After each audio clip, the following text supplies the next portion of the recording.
ओम शांति। आज 3 मई 2025 की बाबा की साकार मुरली है।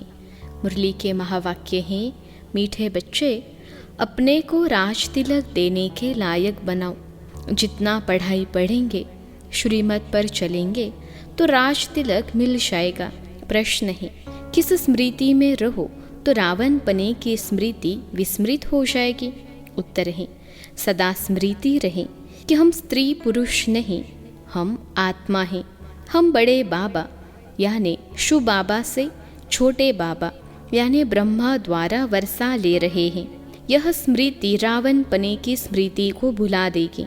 जबकि स्मृति आई कि हम एक बाप के बच्चे हैं तो रावण पने की स्मृति समाप्त हो जाती है। यह भी पवित्र रहने की बहुत अच्छी युक्ति है, परंतु इसमें मेहनत चाहिए। गीत है, तुम्हें पाके हमने। ओम शांति।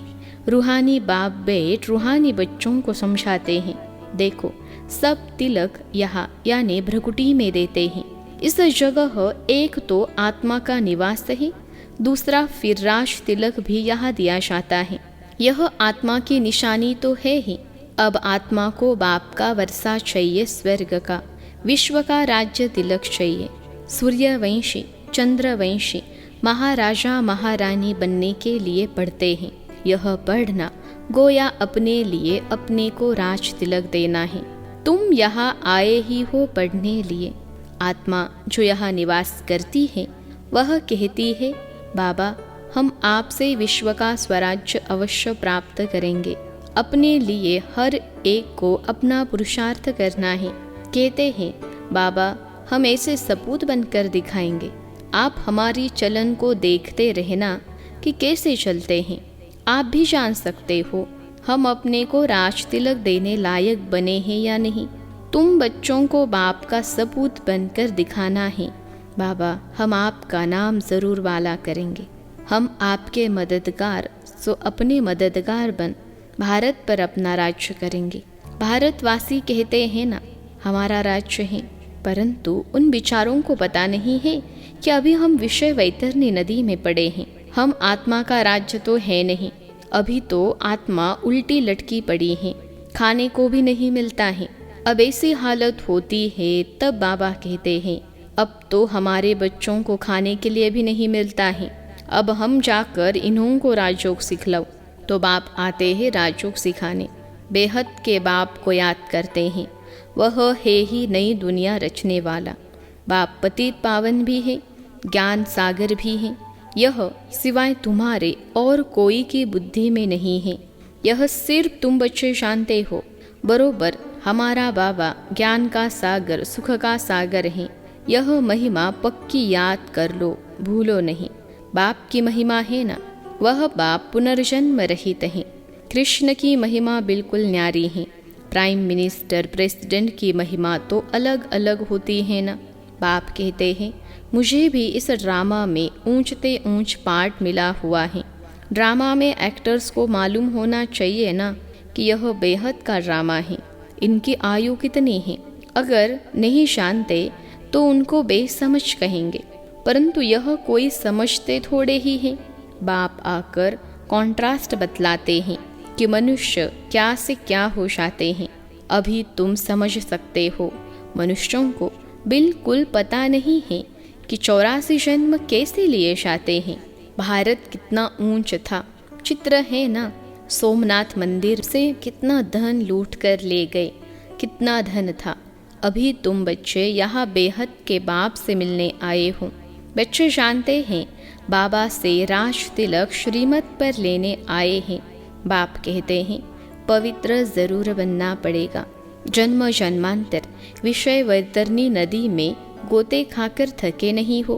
कहते भी हैं, हम पापी हैं, मुझे निर्गुण हारे में कोई गुण नहीं। तो जरूर कभी गुण थे जो अब नहीं है। अभी तुम समझ गए हो, हम विश्व के मालिक सर्व गुण संपन्न थे। अभी कोई गुण नहीं रहा है। यह भी बाप समझाते हैं।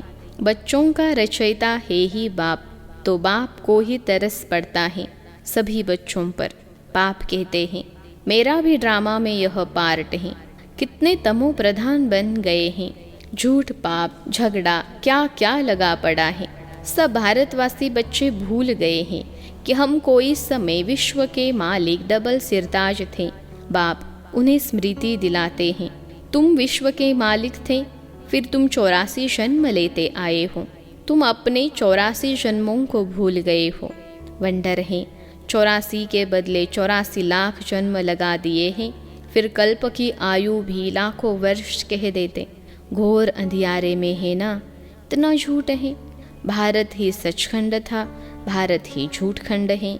झूठ खंड किसने बनाया, सचखंड किसने बनाया, यह किसको पता नहीं। रावण को बिल्कुल ही जानते नहीं। भक्त लोग रावण को जलाते हैं। कोई रिलीजियस आदमी हो, उनको तुम बताओ कि मनुष्य यह क्या क्या करते हैं। सतयुग जिसको हेवन पैराडाइज कहते हो, वहाँ शैतान रावण कहाँ से आया। हेल के मनुष्य वहाँ हो कैसे सकते, तो समझेंगे यह तो बरोबर भूल है। तुम रामराज्य के चित्र पर समझा सकते हो, इसमें रावण कहाँ से आया। तुम समझाते भी हो परंतु समझते नहीं, कोई विरला निकलता है। तुम कितने थोड़े हो, सो भी आगे चल देखना है कितने ठहरते हैं। तो बाबा ने समझाया, आत्मा की छोटी निशानी भी यहाँ ही दिखाते हैं, बड़ी निशानी है राज तिलक। अभी बाबा आया हुआ है, अपने को बड़ा तिलक कैसे देना है, तुम स्वराज्य कैसे प्राप्त कर सकते हो, वह रास्ता बताते हैं। उसका नाम रख दिया है राजयोग। सिखलाने वाला है बाप। श्री कृष्ण थोड़े ही बाप हो सकता, वह तो बच्चा है। फिर राधे के साथ स्वयंवर होता है, तब एक बच्चा होगा। बाकी श्री कृष्ण को इतनी रानियां आदि दे दी हैं, यह तो झूठ है ना। परंतु यह भी ड्रामा में नूंद है। ऐसी बातें फिर भी सुनेंगे। अभी तुम बच्चों की बुद्धि में है। कैसे हम आत्माएं ऊपर से आती है पाठ बचाने, एक शरीर छोड़ दूसरा लेते हैं। यह तो बहुत सहज है ना। बच्चा पैदा हुआ, उनको सिखलाते हैं, यह बोलो, तो सिखलाने से सीख जाता है। तुमको बाबा क्या सिखलाते हैं, सिर्फ कहते हैं बाप और वर्षे को याद करो। तुम गाते भी हो, तुम मात पिता, आत्मा गाती है ना, बरोबर सुख घनेरे मिलते हैं। तुम बच्चे जानते हो, शिव बाबा हमको पढ़ा रहे हैं। यहाँ तुम शिव बाबा के पास आए हो। भागी रथ तो मनुष्य का रथ है ना, इसमें परमपिता परमात्मा विराजमान होते हैं। परंतु रथ का नाम क्या है, अभी तुम जानते हो। नाम है ब्रह्मा, क्योंकि ब्रह्मा द्वारा ब्राह्मण रचते हैं ना। पहले होते ही है ब्राह्मण चोटी, फिर देवता। पहले तो ब्राह्मण चाहिए, इसलिए विराट रूप भी दिखाया है।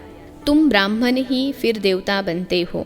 बाप बहुत अच्छी रीति समझाते हैं, फिर भी भूल जाते हैं। बाप कहते, बच्चे सदा स्मृति रखो कि हम स्त्री पुरुष नहीं, हम आत्मा हैं। हम बड़े बाबा यानी शिव बाबा से छोटे बाबा यानी ब्रह्मा द्वारा वर्षा ले रहे हैं, तो रावण पने की स्मृति विस्मृत हो जाएगी। यह पवित्र रहने की बहुत अच्छी युक्ति है।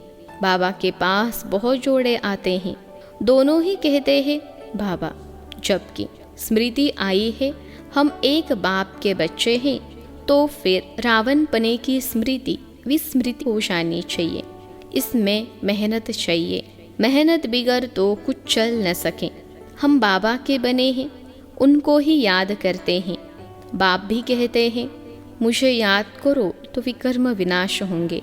84 जन्मों की कहानी भी बिल्कुल सहज है, बाकी मेहनत है बाप को याद करने में। बाप कहते हैं कम से कम पुरुषार्थ कर 8 घंटा तो याद करो, 1 घड़ी आधी घड़ी। क्लास में आओ तो स्मृति आएगी। बाप हमको यह पढ़ाते हैं। अभी तुम बाप के सम्मुख होना। बाप बच्चे बच्चे कह समझाते हैं, तुम बच्चे सुनते हो। बाप कहते हैं हियर नो इविल।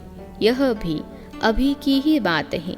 अभी तुम बच्चे जानते हो, हम ज्ञान सागर बाप के पास सम्मुख आए हैं। ज्ञान सागर बाप तुमको सारी सृष्टि का ज्ञान सुना रहे हैं। फिर कोई उठाए न उठाए वो तो उनके ऊपर है।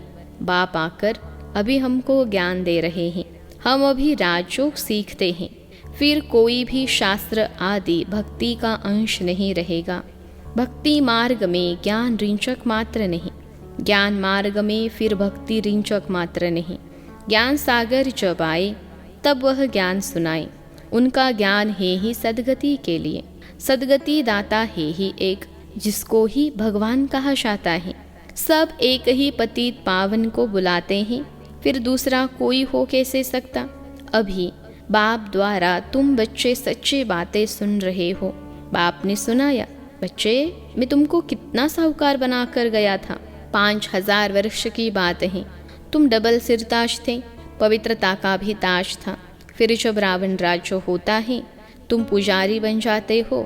अब बाप पढ़ाने आए हैं तो उनकी श्रीमत पर चलना है, औरों को भी समझाना है। बाप कहते हैं मुझे यह शरीर लोन लेना पड़ता है, महिमा सारी उस एक की ही है। मैं तो उनका रथ हूँ, बैल नहीं हो। बलिहारी सारी तुम्हारी हैं। बाबा तुमको सुनाते हैं, मैं बीच में सुन लेता हूँ। मुझ अकेले को कैसे सुनाएंगे। तुमको सुनाते हैं, मैं भी सुन लेता हूँ। यह भी पुरुषार्थी स्टूडेंट हैं, तुम भी स्टूडेंट हो। यह भी पढ़ते हैं, बाप की याद में रहते हैं, कितनी खुशी में रहते हैं। लक्ष्मी नारायण को देख खुशी होती है। हम यह बनने वाले हैं। तुम यहाँ आए ही हो स्वर्ग के प्रिंस प्रिंसेस बनने। राजयोग है ना, एम ऑब्जेक्ट भी है, पढ़ाने वाला भी बैठा है। फिर इतनी खुशी क्यों नहीं होती है। अंदर में बहुत खुशी होनी चाहिए। बाबा से हम कल्प कल्प वर्षा लेते हैं, यहाँ ज्ञान सागर के पास आते हैं। पानी की तो बात ही नहीं है, यह तो बाप सम्मुख समझा रहे हैं। तुम भी यह यानी देवता बनने के लिए पढ़ रहे हो। बच्चों को बहुत खुशी होनी चाहिए। अभी हम जाते हैं अपने घर। अब जो जितना पढ़ेंगे उतना ऊंच पद पाएंगे। हर एक को अपना पुरुषार्थ करना है। दिल होल यानी दिल शिकस्त मत बनो। बहुत बड़ी लॉटरी है।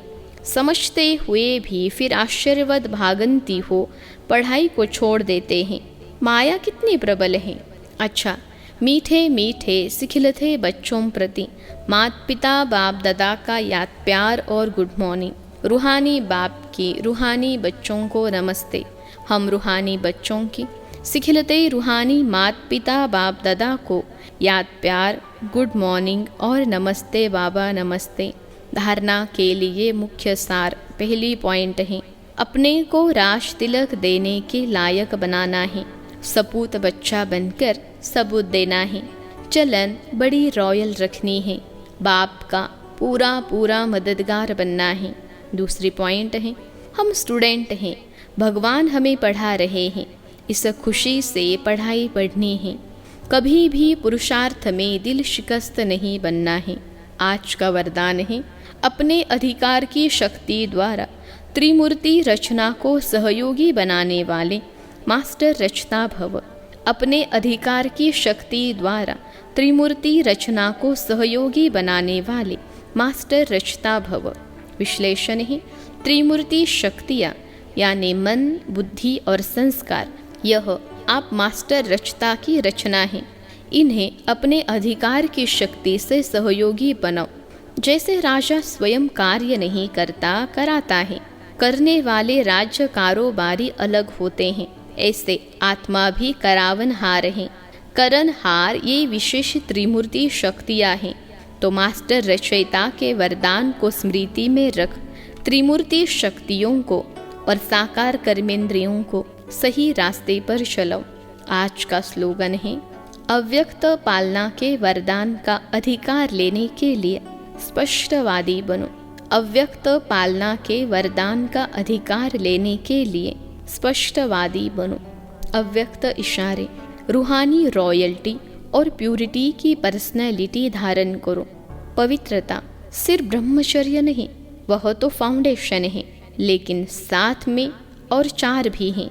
क्रोध और सभी साथी जो हैं, उन महाभूतों का त्याग, साथ साथ उनके भी जो बाल बच्चे छोटे छोटे अंश मात्र वंश मात्र हैं, उनका भी त्याग करो।